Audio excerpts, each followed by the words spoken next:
voudrais simplement déjà remercier Monsieur le maire d'Aimé de nous permettre de nous rassembler devant ce monument célébrant la levée des Républicains des Basses-Alpes contre le coup d'État de Louis-Napoléon Bonaparte du 2 décembre 1851. Je veux rappeler que la Libre Pensée était présente à son inauguration en 1913. La Libre Pensée a participé aux cérémonies de son centenaire. C'était en 2013, organisé par M. Gérard Paul, ici présent. Bon, merci d'être venu. Donc ça fait 10 ans à peu près, quelques jours près. Donc aujourd'hui, nous fêtons avec une semaine de retard la naissance de la loi de 1905, l'adoption de la loi de 1905, dite de séparation des églises et de l'État, comme on le fait tous les ans. Donc je vais vous lire le discours qui a été prévu par la Libre Pensée. L'absolue liberté de conscience, cela s'appelle la laïcité. Comme chaque année, nous célébrons la loi du 9 décembre 1905, dite de séparation des églises et de l'État, qui a instauré la laïcité institutionnelle dans ce pays. 118 ans après, nous continuons inlassablement à répéter que cette loi est une contrainte pour l'État, et seulement pour l'État. C'est l'État qui est laïque, pas les citoyens. En effet, l'État a pour tâche de construire des écoles, des hôpitaux, des gares, des routes, des ponts, de faire fonctionner les services publics pour assurer l'instruction, la santé et la sécurité des citoyens.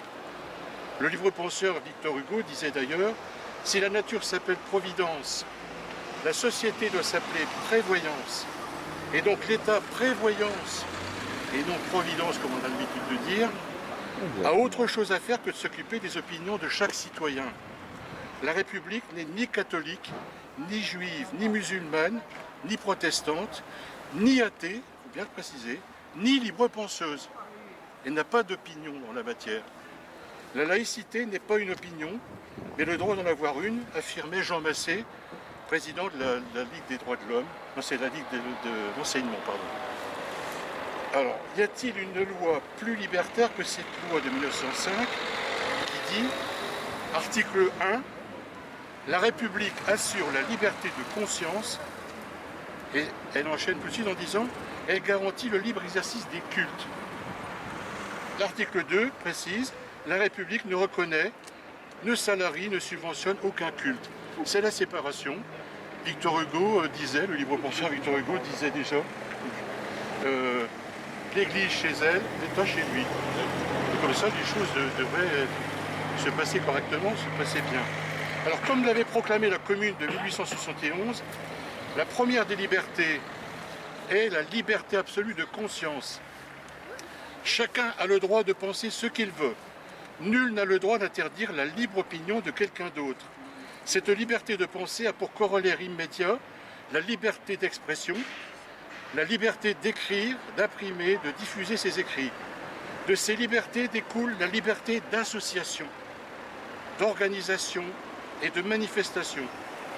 Le droit démocratique de s'associer avec qui on veut, pour ce que l'on veut, avec les règles que l'on veut, est un droit imprescriptible qui marque le Rubicon, la différence entre la République et le totalitarisme. Francis de Pressensé, toujours du beau monde, à cette époque-là, président de la LDH en 1905, expliquait « L'État s'arrête où commence la conscience ». Forcer tout le monde à penser la même chose, dire la même chose, faire la même chose, cela s'appelle une dictature. C'est précisément ce que fait la loi séparatisme du 24 août 2021. Le macronisme, il faut bien l'appeler par son nom, appelle cela aujourd'hui le séparatisme. Et il le clame sur tous les tons, et les aboyeurs publics dans les médias entonnent le même refrain. En même temps, une cérémonie religieuse à l'Élysée peut devenir républicaine et s'impose donc à tous. Le président Macron répare, comme il s'en était vanté, il répare le lien abîmé entre l'Église et l'État. C'est-à-dire qu'il annule complètement la séparation qui permettait à tout le monde de vivre normalement dans une république. À ce compte-là, le prosélytisme interreligieux dans l'école publique peut devenir instruction civique. Là, je fais référence à ce qui s'est passé à Manosque dernièrement. Forcer tout le monde à penser la même chose, dire la même chose, faire la même chose, cela s'appelle une dictature, je disais. Alors, cette loi, elle vise à formater la société et ceux et celles qui la composent par la mise en place d'une idéologie d'État. Les individus, les associations, les syndicats, les partis, les obédiences maçonniques, les églises doivent tous dire la même chose, penser la même chose, faire les mêmes choses.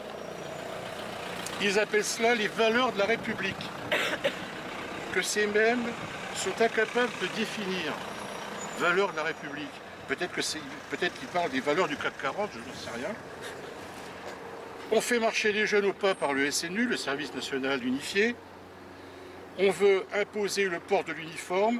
On vote des budgets militaires ahurissants, alors que l'on prive la société d'écoles, d'hôpitaux, de logements et même de nourriture.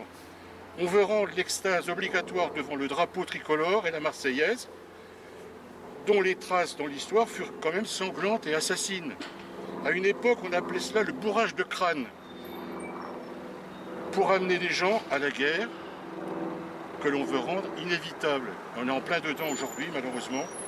Le libre-penseur Jean Zay, qui a été ministre de l'Éducation nationale, enfin, à l'époque c'était le ministre de l'Instruction publique, en 1936 et 1937, ignoblement assassiné par la milice aux ordres des nazis, ne pourrait pas aujourd'hui, par cette loi séparatisme, écrire et diffuser ce magnifique, le poème « Le drapeau ». On vous attend. Le drapeau, je ne sais pas si vous connaissez, on le trouve sur internet, je ne vais pas vous lire là, il fait trop froid. Ouais. On le trouve sur internet, mais c'est vrai que là, il ne serait pas passé, ce poème-là ne serait pas passé, il n'aurait pas été accepté sur la place publique comme on peut se faire aujourd'hui.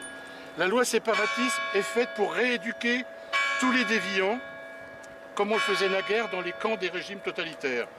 Quand Pétain fait son discours sur le vent mauvais, terme repris par Emmanuel Macron, le 9 décembre 2021, dans un de ses propos, dans une conférence de presse, il fera voter dans la foulée un arsenal de lois liberticides qui ressemble étrangement à l'esprit de celle que nous voyons voter aujourd'hui, à la loi du 14 août 1941, je parle toujours de Pétain, instaura donc des sections spéciales, il y a un film d'ailleurs qui en parle, avec compétences rétroactives chargées de réprimer toute infraction pénale, quelle qu'elle soit, commise dans une intention d'activité communiste ou anarchiste. Ça, je cite le texte des commissions spéciales.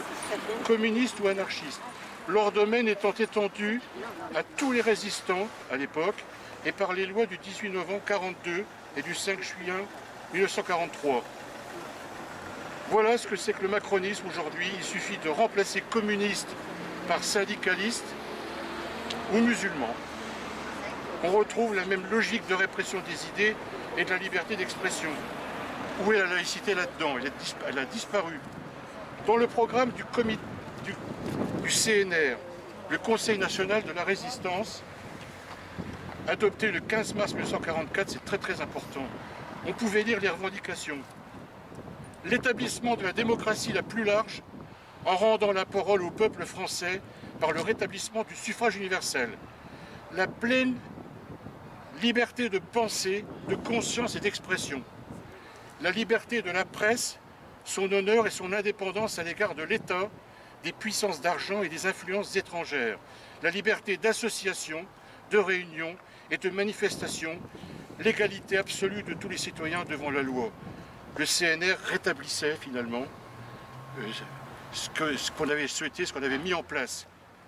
Sur la liberté de la presse, il suffit de voir aujourd'hui les médias les plus importants qui imposent leur talon de fer de la pensée unique, puisqu'ils sont aux mains de 7 à 8 milliardaires dans ce pays, et ils diffusent l'idéologie de l'État et qui bannissent tout réel pluralisme d'opinion. Chacun a pu le constater au niveau de la presse. Rendre la parole au peuple français, c'est le combat que mène actuellement la libre pensée pour l'élection d'une constituante souveraine pour en finir avec les institutions antidémocratiques de la Ve République.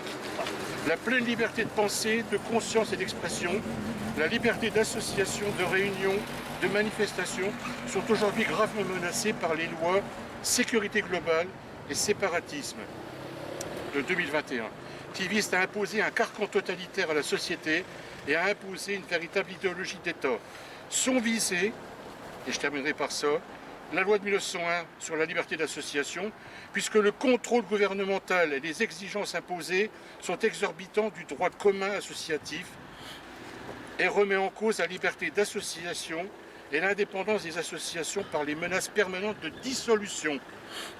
La loi de 1905 de séparation des églises et de l'État, puisque au principe de séparation est substitué le contrôle accru des églises et religions par l'État. On est au-delà du concordat, qui au départ est un accord de partenariat réciproque. On entre maintenant dans le contrôle des églises, qui deviennent des subsidiaires du pouvoir, comme dans les pires dictatures et totalitarismes. Et enfin, est visée la loi de 1884 sur la liberté syndicale, puisque la loi séparatisme tente à fusionner tous les modèles différents, associations, syndicats, partis, églises, sur le même modèle, avec les mêmes règles et obligations. Voilà pourquoi la libre pensée exige abrogation de la loi séparatisme. J'arrête là, je vous remercie. Bravo, merci.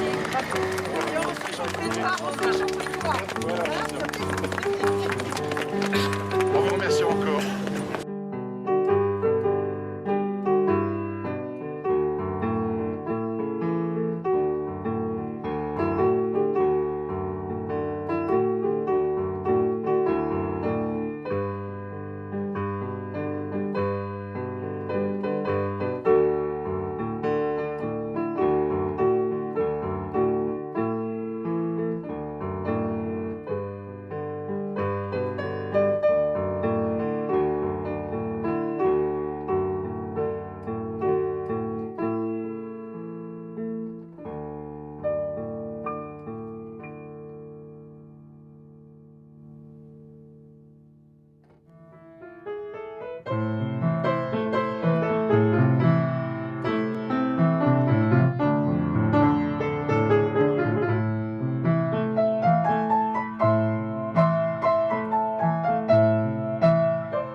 Bonsoir à tout le monde et merci d'être présent à cette conférence.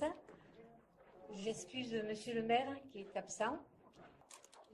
De ma part, je suis très heureuse d'accueillir Monsieur Schiappa de la Libre Pensée qui nous font le grand plaisir d'être avec nous pour la commémoration de ce centenaire de la fontaine de la République qui est pour nous un symbole et pour vous aussi, pour nous tous, un symbole très important de la République.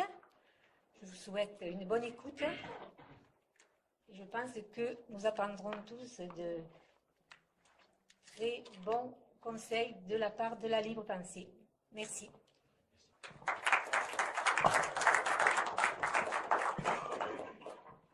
Eh bien, à mon tour de vous saluer, à mon tour de vous remercier, mesdames, messieurs, chers amis, chers camarades. Je dis également chers camarades parce que je sais qu'il y a dans cette salle des membres du mouvement ouvrier démocratique et qu'il ne faut jamais oublier le mouvement ouvrier démocratique, surtout dans une période où les médias, et pas uniquement les médias, ont l'habitude de systématiquement occulter justement le mouvement ouvrier démocratique. Une fois de plus, donc, j'ai l'immense plaisir de venir dans cette région pour essayer de travailler avec vous sur un certain nombre de problèmes, je dirais, à la fois d'histoire et d'actualité.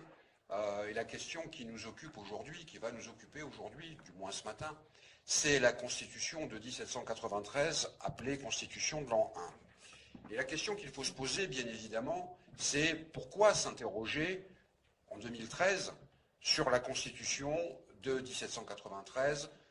Est-ce que c'est uniquement, je dirais, son 220e anniversaire? Est-ce que c'est une question de nostalgie, de passéisme? Est-ce qu'on aurait à s'occuper un petit peu comme les collectionneurs de papillons d'entomologie et notre travail serait de regarder des documents poussiéreux et glorieux? Ou au contraire, est-ce qu'il ne s'agit pas plus exactement de la revivification de forces telluriques, de ces forces telluriques qui ne demandent qu'à ressurgir, ces forces telluriques étant la volonté des peuples de se réapproprier leur propre destin et de trouver également la forme qui convient à cette réappropriation dont la forme est incontestablement la forme républicaine. Et quand on regarde un petit peu l'histoire, on se rend compte qu'il y a, j'allais dire, un fil rouge, ne faisons pas de jeu de mots discutable, pour le moins un fil d'Ariane, qui parcourt toutes les strates des combats émancipateurs depuis 1793, depuis ce soleil de juin qui éclaire les combattants,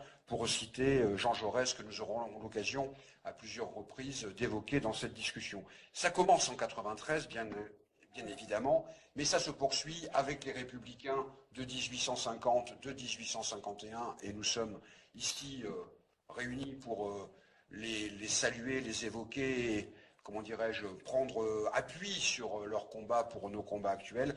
Mais ça passe également par la Commune de Paris, ça passe, je l'ai dit, par Jean Jaurès, et ça passe par les combats de la résistance et des suites de la résistance. Et justement, il faut aborder cette question de la manière suivante, parce que le grand historien Marc Bouloiseau expliquait que cette constitution de 1793, dont il est habituel, commun, de dire qu'elle n'a jamais été appliquée, c'est beaucoup plus compliqué que ça. Marc Bouloiseau expliquait que l'application la plus concrète de la Constitution de 1793 avait eu lieu, s'était réalisé, s'était concrétisé dans le préambule de la Constitution de 1946. Je vous rappelle que ce préambule explique que la République est une, indivisible, laïque, sociale et démocratique. Et on pourrait reprendre tous ces termes-là pour voir à quel point ils sont extrêmement importants dans notre vie quotidienne, notre vie pratique, mais aussi, je dirais, pour reprendre une formule chère à mon maître et à mon ami Michel Vauvel, dans notre paysage mental. La République, une, indivisible, laïque, sociale et démocratique. Et dans ce préambule de la Constitution de 1946, il y a un certain nombre de principes qui sont évoqués, qui sont affirmés. L'égalité des sexes, le droit à l'instruction, la nécessité de défendre la santé, le droit de grève. Pour ceux qui s'intéressent à ces questions-là, ça aura une particularité, on va dire, mardi prochain, le droit de grève, les conditions nécessaires au développement de la famille et de l'individu, etc., etc. Ces principes ont été évoqués en 1946, ils ont été inscrits dans le préambule de la Constitution. Que les gouvernements ultérieurs de la 4e République aient traité, plus exactement maltraité ces principes, c'est une toute autre discussion. Parce que quand on voit que, par exemple, ce préambule indique que la France forme avec les peuples d'outre-mer une union fondée sur l'égalité des droits et des devoirs sans distinction de race ni de religion, les guerres coloniales qui vont jalonner l'histoire de France et l'histoire des pays concernés depuis 1945 avec les massacres de Sétif et de Guelma jusqu'à quand d'ailleurs? Jusqu'à quand peut-on dire que ça se soit arrêté quand on voit par exemple comment les syndicalistes en Guadeloupe sont traités actuellement en 2013? Donc que ces principes aient été maltraités, c'est une toute autre discussion. Ce qui nous intéresse actuellement, je veux dire ce matin, c'est de voir que l'affirmation des éléments de la Constitution de 1793 ont été vivifiés dans le préambule de 46, et ce préambule de 46, pour des raisons éminemment pratiques et éminemment pragmatiques, opportunistes, disons-le, quand le général de Gaulle a repris le pouvoir en 1958 dans des conditions que vous savez, il a gardé ce préambule pour des raisons de compromis, c'est une évidence. Et ce préambule est totalement contradictoire avec l'ensemble du texte de la Constitution de 1958, mais peu importe. Ce qui nous intéresse, nous, c'est que dans les textes, les principes hérités de la Révolution française sont encore vivants, et à partir de là, nous pouvons nous appuyer dessus. Donc cette Constitution, elle fait l'objet d'approches diverses. Et bien évidemment, quand on parle de Constitution, on est obligé, et personnellement, et pas uniquement en raison de ma jeunesse à Ajaccio, je suis obligé d'évoquer la première Constitution écrite dans le monde occidental, la Constitution de Pascal Paoli en 1755. Donc il y a eu ces différents éléments, ces différentes recherches qui vont aboutir à la Constitution de 1793. Cette Constitution, je disais, elle est évoquée de manière curieuse. mais curieuse, c'est pas le bon terme. Cette bizarrerie d'évocation, elle est extrêmement logique.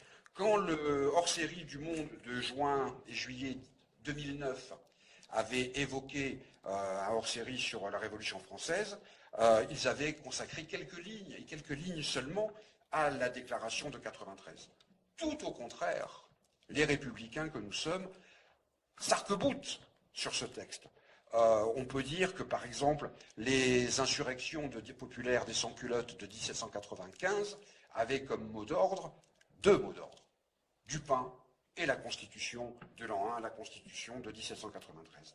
Elle a servi de référence, et nous aurons l'occasion d'y revenir certainement, au combat de Gracchus-Babeuf, de Buonarroti. Donc, c'est servi de référence à la première organisation, on va dire, qui était la conjuration de Babeuf et de Buonarroti, qui s'appuyait sur la Constitution de 1793, même si elle en connaissait parfaitement les limites. Mais pourquoi s'appuyait-elle là-dessus? Pour deux raisons. La première, c'est qu'elle avait été approuvée par le peuple, ce qui est quand même une chose non négligeable, et enfin, elle reconnaissait au peuple le droit de délibérer sur les lois, chose évidemment extrêmement importante. Si j'étais taquin, mais je ne suis pas taquin, on pourrait se référer à ce qui s'est passé en 2005, où le peuple avait voté à une question bien précise sur un référendum bien précis, et à peine le peuple s'était-il prononcé de manière parfaitement claire sur le refus du TCE, du traité constitutionnel européen, que le soir même, la minute même où le peuple avait voté, eh bien, ceux qui parlaient au nom du peuple avaient décidé de s'asseoir sur les décisions du peuple. La tradition républicaine, elle est l'exact inverse. Et ce n'est pas un hasard si, par exemple, en 1850, une société politique, qui s'était appelée la Société républicaine, qui avait été animée par ce grand républicain qui était Charles de l'Écluse, s'était constituée avec 88 comités dans toute la France, notamment avec comme revendication la Déclaration des droits de l'homme de 1793 et ce texte qui revient systématiquement, y compris avec la Commune de Paris, comme je l'ai dit, etc. Le problème est lequel? Il faudrait toujours essayer de prendre les choses dans leur contexte. 1793, la Révolution a 4 ans, et la Révolution est, une fois de plus, à la croisée des chemins. Ça va être d'ailleurs le trait essentiel de la Révolution. Comment avancer, comment garantir les choses qui avaient été entamées, qui avaient été inscrites. Ce qui avait été inscrit dès 1789, je le rappelle brièvement, la Déclaration des droits de l'homme, les hommes naissent et demeurent libres et égaux en droit. On prend, à mon avis, trop souvent cette formule comme quelque chose de banal, de convenu, de secondaire, d'annexe. C'est essentiel, parce que si on n'a pas à l'idée le fait que la société ancienne, l'ancien régime, était basé sur l'exact inverse, sur l'inégalité des droits, on ne comprend pas cette formulation simple, forte, l'égalité des droits. Les hommes naissent et demeurent libres et égaux en droit. En droit, la Révolution française ne fait que proclamer l'égalité des droits. Elle ne dit pas que l'égalité des droits, ou l'égalité absolue, ou l'égalité tout court est réglée. Elle proclame l'égalité des droits. Après, comment cela va se concrétiser? C'est une discussion, le terme est très, très mauvais, c'est une évolution, parce que ce n'est pas uniquement dans les mots, c'est dans les actes, qui va aboutir à des processus terriblement contradictoires. La première constitution qui a lieu en France, en 1791, est une constitution exceptionnellement compliquée, exceptionnellement longue et totalement contradictoire avec l'égalité des droits. Comment peut-il y avoir égalité des droits et le suffrage, le droit de vote, uniquement réservé aux riches, le suffrage censitaire? Comme disait Robespierre, et nous aurons l'occasion de l'évoquer ce matin à plusieurs reprises, comme disait Robespierre, c'est remplacer l'aristocratie par l'aristocratie des riches. Et il disait l'aristocratie des riches, la plus insupportable de toutes. Comment peut-on dire dans la Constitution de 1791 que les hommes naissent et demeurent libres et égaux en droit, et que le roi, devenu roi des Français, et plus roi de France, et que le roi a un pouvoir exorbitant qui est le droit de veto? Si tout le monde a les mêmes droits, il ne peut pas y avoir, pour un homme, fût-il le roi, un droit supérieur. Donc c'est dans ces contradictions que la Révolution essaye d'avancer, qu'elle essaye de trouver un point d'achoppement, un point d'équilibre. C'est d'ailleurs pour cela que François Furet parle de 1790 comme étant l'année heureuse. Et oui, il aurait fallu, pour la Révolution, pour certains tenants de la Révolution, pour les plus modérés, pour les partisans de la monarchie constitutionnelle, s'arrêter à 1790. Mais les choses ne peuvent pas se passer comme ça. Pourquoi? Très souvent, on jette un œil sur ce qui est appelé les violences de la Révolution. Mais les violences de la Révolution ne peuvent s'expliquer que par la violence de l'Ancien Régime. Autrement, on représenterait la Révolution comme une sorte de boxeur pratiquant le shadowboxing, le type qui s'entraîne tout seul en boxant contre son ombre. Mais la Révolution, elle avait bien un adversaire. Et quel adversaire? La monarchie absolue. Et la monarchie absolue, pour la combattre, on ne pouvait que la combattre absolument. Donc, ce point d'équilibre était totalement comment dirais-je, introuvable. Vraiment introuvable. Et l'évolution a fait que, la guerre étant déclarée suite aux manœuvres du roi et aux manœuvres des Girondins, il était absolument difficile pour la Révolution de combattre à la fois l'extérieur et l'intérieur. Dans une situation où, une fois de plus, Robespierre avait totalement raison, l'armée étant dirigée par des nobles, l'armée ne pouvait pas combattre pour la défense de la Révolution. Le roi expliquait dans ses correspondances secrètes que l'armée était telle qu'elle ne pouvait combattre qu'une demi-campagne. La destruction des armées françaises, l'invasion était planifiée. Contre cela, pour reprendre une formule de Michelet, ce sont les savetiers et les tailleurs qui se sont réveillés. C'est le peuple qui a décidé de combattre pour la défense de la Révolution contre la noblesse et contre le roi. Et ceci a abouti à l'insurrection du 10 août 1792, la fin de la monarchie absolue en France. Par cette conjonction des volontaires venant de toute la France, venant à Paris renforcer les sans-culottes et éliminant le roi avant d'aller combattre aux frontières. Et ce qui est intéressant, c'est que la force des choses, pour reprendre une formule de Saint-Just, la force des choses a abouti à ce que le suffrage censitaire a complètement éclaté. Les citoyens passifs, les sans-culottes, sont allés dans les assemblées de section pour discuter, pour organiser l'insurrection avec ceux qui avaient le droit de vote. Et donc, de fait, le suffrage universel s'est mis en place. Et ce suffrage universel va aboutir à l'élection de la Convention nationale, première assemblée élue au suffrage universel. Nous sommes donc, une fois de plus, dans ce moment curieux de la Révolution, qui essaye de trouver, vous savez, comme les fleuves qui hésitent, qui essaye de trouver son chemin et qui va le trouver. Début 1793, alors que Robespierre avait tout fait pour que le procès du roi n'ait pas lieu, le procès du roi a lieu. L'idée des Girondins était très simple. On fait un procès, il est impossible de condamner le roi, c'est beaucoup plus compliqué, et puis à partir de là, on fait traîner les choses pour trouver une solution légale ou semi-légale. Comme disait Robespierre, vous voulez donc une révolution sans révolution. Le hasard fait que les papiers prouvant la trahison du roi sont trouvés. Robespierre expliquait, mais moi je ne veux pas de procès du roi. Parce qu'il faut être logique. S'il y a un procès, et si les principes juridiques sont respectés, il faut qu'ils soient respectés. Il ne peut pas y avoir de procès d'exception. S'il est accusé, il est innocent. On ne peut être condamné qu'à la fin du procès. Mais si le roi est innocent, la révolution du 10 août 1792 aboutissant à sa chute est une insurrection, une révolution totalement illégale. C'est les insurgés qu'il aurait fallu condamner. Donc il explique que s'il y a un procès, c'est une catastrophe. La Convention passe outre les décisions, les conseils de Robespierre, et le procès a lieu, et le procès doit aboutir à ce que l'on ne peut pas ne pas aboutir. Quand le premier vote tombe, 750 voix expliquent que le roi est coupable, 0 voix contre. À partir de là, le destin du roi est scellé, parce que s'il est coupable, il ne peut y avoir qu'une seule solution, puisque la peine de mort contre Robespierre était inscrite dans les textes légaux.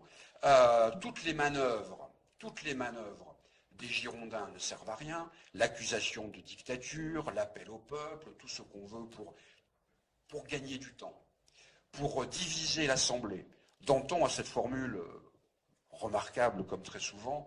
Il explique, alors que les Girondins sont en train de l'accuser, lui, Danton, avec Marat, avec Robespierre, il dit « Les Autrichiens apprendront sans frémir cette troublante harmonie. L'Assemblée est en train de se diviser avec une violence extraordinaire, alors que les troupes autrichiennes et prussiennes sont à quelques dizaines de kilomètres. Il faut trouver une solution. On voit bien que la Constitution de 1791, elle a volé en éclats. Il faut une nouvelle Constitution. Un comité de Constitution se met en place, dirigé essentiellement par des Girondins et notamment par ce grand philosophe qui était Condorcet. Je ne sais pas si vous avez lu, je vous le recommande, cet ouvrage volumineux de M. et Mme Badinter sur Condorcet, qui est sous-titré « Condorcet, un intellectuel en politique ». Je crois qu'il faut s'arrêter un petit peu sous le sous-titre, un intellectuel en politique. C'est un intellectuel qui s'est fourvoyé en politique. La plus grande erreur de Condorcet, peut-être même la seule, c'est de croire qu'il pouvait être à la fois un philosophe et un homme politique. Le philosophe est quelqu'un d'extrêmement intéressant, notamment sur les questions de l'école, de l'instruction, etc. Le politique est une catastrophe. C'est quelqu'un qui est bavard, qui fait de la philosophie au moment où il faut faire de la politique. Or, je ne vais pas citer Marx, mais après tout, pourquoi pas. Comme disait Marx, les philosophes n'ont fait qu'interpréter le monde, ce qui importe, c'est de le transformer. Et au moment où il faut des acteurs politiques, le responsable du comité de constitution est, comment dirais-je, Condorcet, philosophe de tendance plutôt girondine. On ne peut pas le qualifier uniquement de girondin, mais quand même, c'est un modéré, c'est quelqu'un qui voudrait une forme de république élitiste, on va dire. Et il produit un projet de constitution qui, je cherche le chiffre exact, de 402 articles, interminables, contradictoires, et dont toute la structure est de protéger la bourgeoisie conquérante. Or, qui est en train de se battre aux frontières? Qui est en train de se battre dans Paris? Le peuple, les sans-culottes. Comme dit Robespierre une fois de plus, il faut armer le peuple. Il faut l'armer, mais pas uniquement militairement, il faut l'armer de toutes les manières possibles. Saint-Just a la formule sur cette constitution qui est très intéressante. Il dit, en fait, ce qu'on cherche là, c'est la royauté des ministres. Dans ce combat entre Girondins et Montagnards, et on voit très bien que les Girondins font absolument tout pour que la Convention n'avance pas, ne règle pas les problèmes. Pour vous donner une idée, ce qui va devenir le comité de salut public s'appelle au point de départ le comité de défense générale. Les réunions du comité de défense générale sont des réunions publiques. Comment peut-on organiser des campagnes militaires en public? Eh bien, après tout, pourquoi pas, tout se discute. On protège des généraux dont on voit bien qu'il s'agit de généraux félons. Je parle de Dumouriez, plus précisément. Et les Girondins vont tout faire pour saboter la Constitution. Ce sont les premiers qui vont traîner au tribunal révolutionnaire un membre de la Convention, Jean-Paul Marat pour ne pas le citer. Mais à partir de là, ils ouvrent la boîte de Pandore. Parce que si la Convention peut traîner au tribunal révolutionnaire un de ses propres membres, pourquoi demain ce ne serait pas le tour de Girondins? C'est exactement ce qui va se passer. L'insurrection du 31 mai et du 2 juin 1793 aboutit à l'éviction de 22 députés girondins. Je dis bien l'éviction, parce que ces députés, on va leur demander simplement de rester dans leurs appartements et d'être gardés dans leurs appartements. C'est tout. Cette surveillance est tellement tranquille, tellement bon enfant, tellement simple, que l'écrasante majorité des députés girondins s'échappent de leurs appartements et vont dans les provinces pour susciter la révolte des provinces contre la Convention. À l'été 1793, 2/3 des départements du pays sont en révolte plus ou moins larvée ou occupée par les invasions en révolte contre la Convention. Comment faut-il organiser les choses à partir de là? Il faut, pour reprendre la formule de Jean Jaurès, un pouvoir vigoureux et agissant. Le conventionnel Barère utilise cette phrase « La République n'est plus qu'une grande ville assiégée ». Et il faut à la fois organiser la souveraineté du peuple et l'efficacité du combat. cette chose, ce dilemme, cette contradiction, eh bien la Convention, par la Constitution de 1793, va pouvoir la mettre en place. Pourquoi? Et on aura l'occasion de voir l'extraordinaire actualité de ce discours, parce qu'il y a un discours qui est un discours programme de Robespierre, très exactement le 10 mai 1793, donc avant l'insurrection, au moment où les Girondins sont encore au pouvoir. Mais à partir du moment où au Club des Jacobins, il va prononcer ce discours programme, les éléments sont mis en place. Il dit « L'homme est né pour le bonheur et pour la liberté. Fuyez la manie ancienne des gouvernements de vouloir trop gouverner. » Robespierre qu'on présente comme étant le centralisateur par l'extrême, c'est l'inverse. Laissez aux individus, laissez aux familles le droit de faire ce qui ne nuit pas à autrui. Laissez aux communes le pouvoir de régler elles-mêmes leurs propres affaires en tout ce qui ne tient pas à l'administration générale de la République. L'administration communale, la liberté communale, et les élus municipaux qui sont ici peuvent en témoigner bien mieux que moi. L'administration communale, cet acquis extraordinaire de la République, prend sa source là-dessus. C'est aux communes de gérer leurs propres affaires. Il continue « Je veux que tous les fonctionnaires publics nommés par le peuple puissent être révoqués par lui, selon les formes qui seront établies, sans autre motif que le droit imprescriptible qui lui appartient de révoquer ses mandataires. » Pouvoir révoquer ses mandataires. Il n'y a qu'un seul tribun du peuple, sinon le peuple lui-même. Jamais les maux de la société ne viennent du peuple, mais du gouvernement. Et on va voir que dans la structure de Robespierre, et donc dans la structure de la Convention et le texte de la Constitution de 1793, c'est le peuple qui est au point de départ. Le gouvernement, les gouvernements n'étant, je dirais, que des exécutants, des mandataires, pour reprendre la formule suivante. Bien évidemment, il ne faut pas faire de la Constitution de 1793 quelque chose de définitif, d'absolu, la panacée suprême, je ne sais trop quoi. Il y a des choses discutables. Par exemple, et Buonarroti le reprendra quand avec Babeuf il dirigera la conjuration des égaux, il parle des idées désespérantes sur la propriété. La propriété est considérée encore comme un droit imprescriptible, malgré les réserves de Robespierre. Robespierre disait, toujours au printemps 1793, que, par exemple, pour un colon négrier, pour un esclavagiste, ce qu'il appelle la propriété, c'est ce long cercueil de bois, c'est la formule de Robespierre, qui va lui permettre d'entasser des hommes arrachés en Afrique pour les amener dans les Amériques. Donc il y a encore la propriété qui est maintenue dans la Constitution de 1793, très exactement dans la Déclaration des droits de l'homme, comme étant un droit naturel imprescriptible. Mais attention, à partir du moment où c'est inscrit, les choses sont terriblement, comment dirais-je, politiques.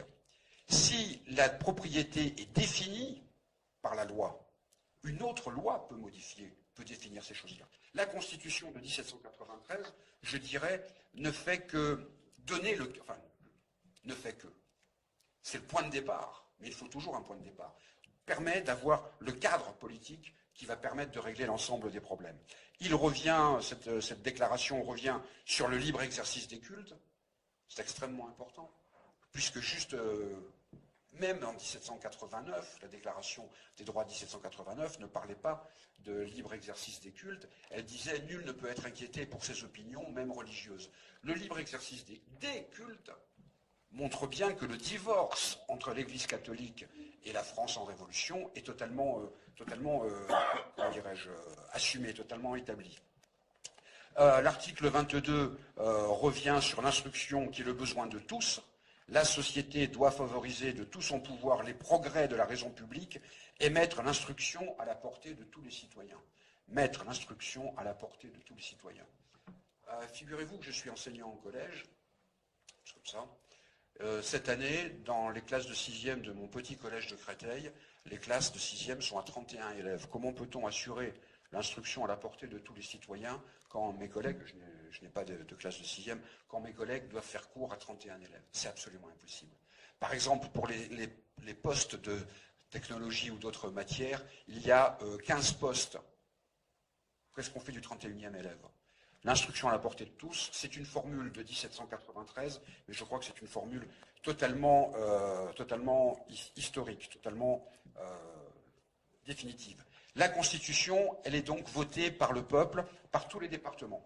Ça va être extrêmement long. Certains départements, comme les Bouches-du-Rhône, les Pyrénées-Orientales, la Vendée, ne vont pouvoir voter sur cette Constitution qu'en décembre. Mais peu importe, la Constitution est votée par le peuple, et le 10 août, pour l'anniversaire de l'insurrection, il peut y avoir une nouvelle Constitution qui est promulguée, avec des délégués de tous les départements.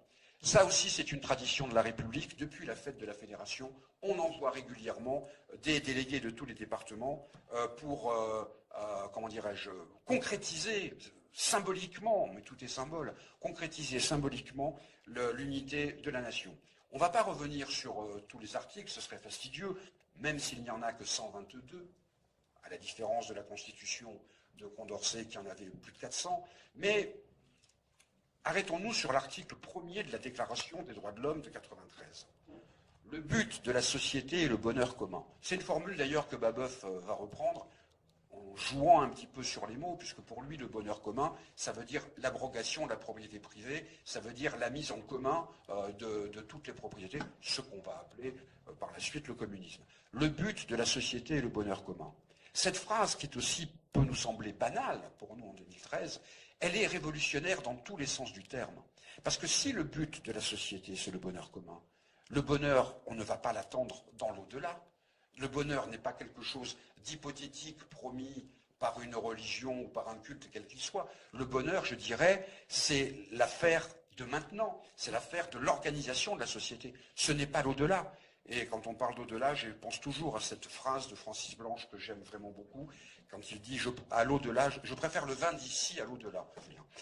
Donc, c'est une rupture avec les traditions cléricales ou les traditions religieuse qui fait que l'homme serait sur Terre pour souffrir. Non, il n'est pas sur Terre pour souffrir, puisque c'est la société qui doit organiser le bonheur commun.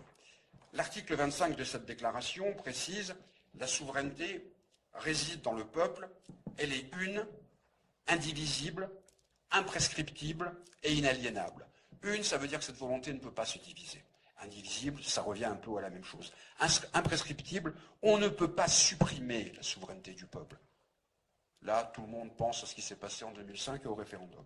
Elle est inaliénable. On ne peut pas, la transformer, on ne peut pas la modifier. Inaliénable, elle appartient au peuple. Le peuple ne peut que donner mandat à ses représentants. Les représentants n'ont aucun pouvoir par eux-mêmes. Le jour où le mandat s'arrête, toute possibilité d'action s'arrête.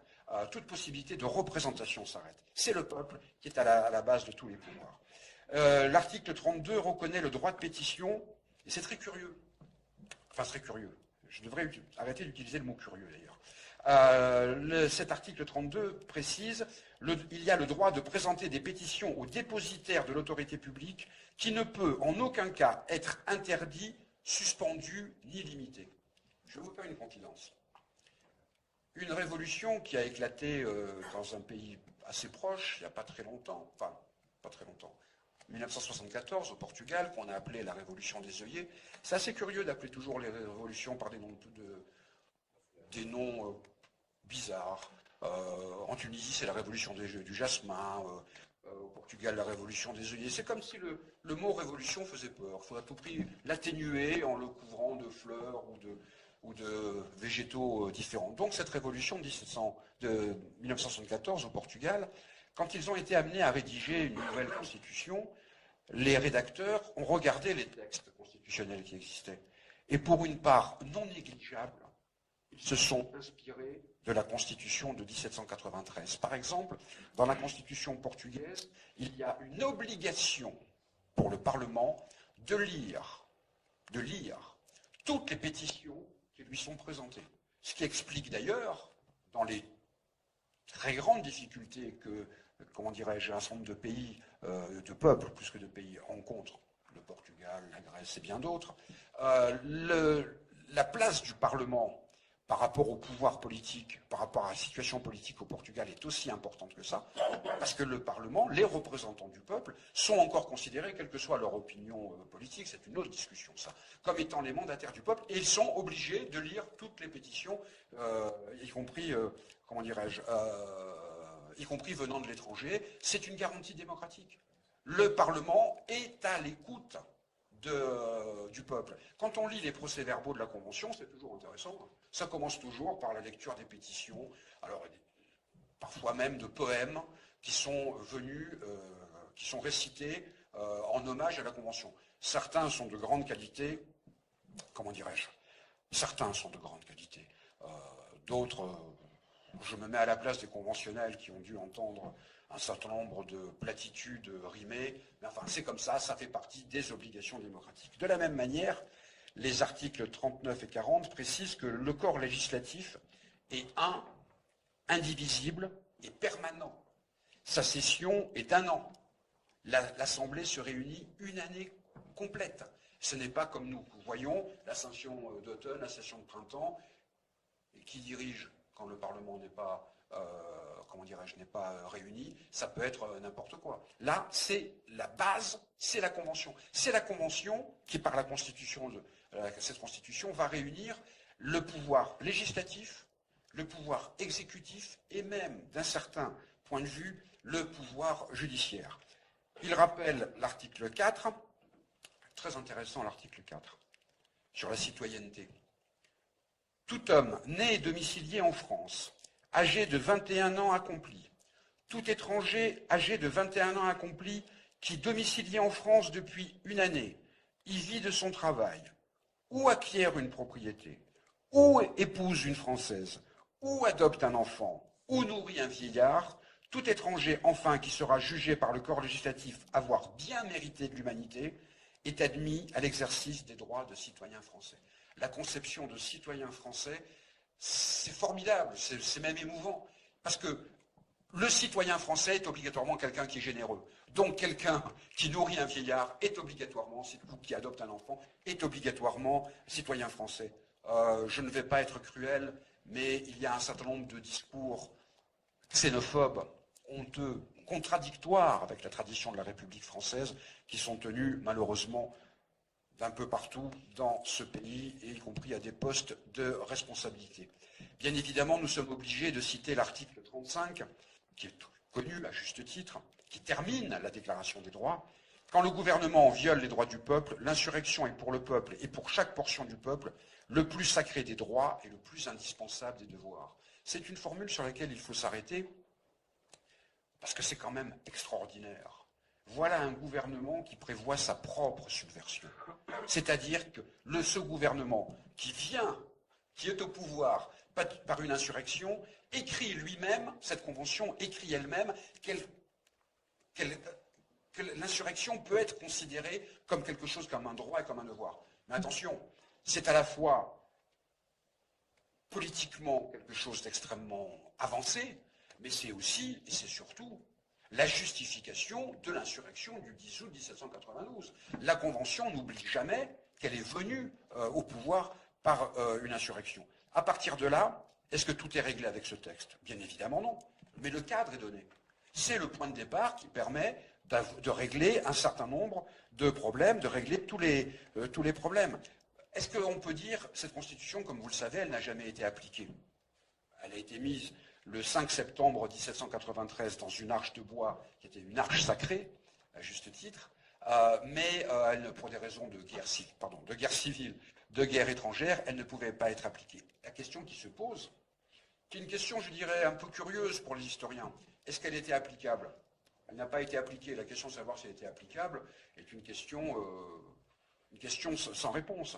Ceci étant, écoutons quand même l'appréciation de Jaurès. Elle était pleinement, et on cherche en vain ce qui, dans ses principes ou dans son mécanisme, pouvait faire échec à son application. Elle avait pour soutien toute la vie révolutionnaire, toute la vie nationale, dans ces 4 années qui avaient fait œuvre de siècle, absolument. Il suffit de lire 93 de Victor Hugo pour voir à quel point c'était important. La souveraineté nationale était déjà un principe et un fait. Le suffrage universel avait fonctionné pour l'élection de la Convention. Et à partir de là, il explique en quoi cette Constitution répondait bien aux conditions vitales de la Révolution, à la réalité politique et sociale de la France nouvelle. Tout ce qui s'éloigne d'elle dans les constitutions plus modernes est une concession à l'esprit de défense conservatrice et de privilège ou un reste des habitudes monarchiques. Elle est le type de la démocratie française en s'y ralliant. Robespierre réservait tout l'avenir, toutes les possibilités du développement social. C'est exactement cela. Cette constitution permettait les possibilités du développement social. Parce que bien évidemment, par exemple, dans la constitution de 1793, rien n'est dit de l'abolition de l'esclavage. Mais cette constitution, cette logique, cette matrice permet qu'en 1794, sous l'impulsion de Robespierre une fois de plus, c'est la Convention qui va abolir l'esclavage, dont il ne faut jamais oublier que cette abolition est la première abolition de l'esclavage dans l'histoire du monde. Ce n'est pas un hasard, c'est en 1795-1796, les derniers révolutionnaires, ceux qui s'appelaient les égaux, ce qu'on va appeler les babouvistes, se réclamaient de cette constitution.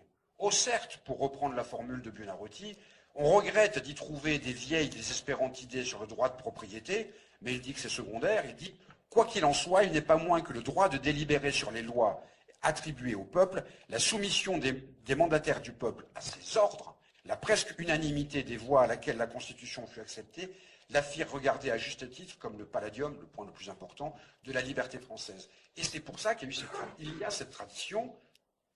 Quand Buonarroti écrit ça, c'est formidable de savoir que quand Jean Jaurès rédige l'histoire socialiste de la Révolution française, il a sous les yeux le texte de Buonarroti qui retrace l'histoire de la Révolution française et de la conjuration pour l'égalité dite de Babeuf.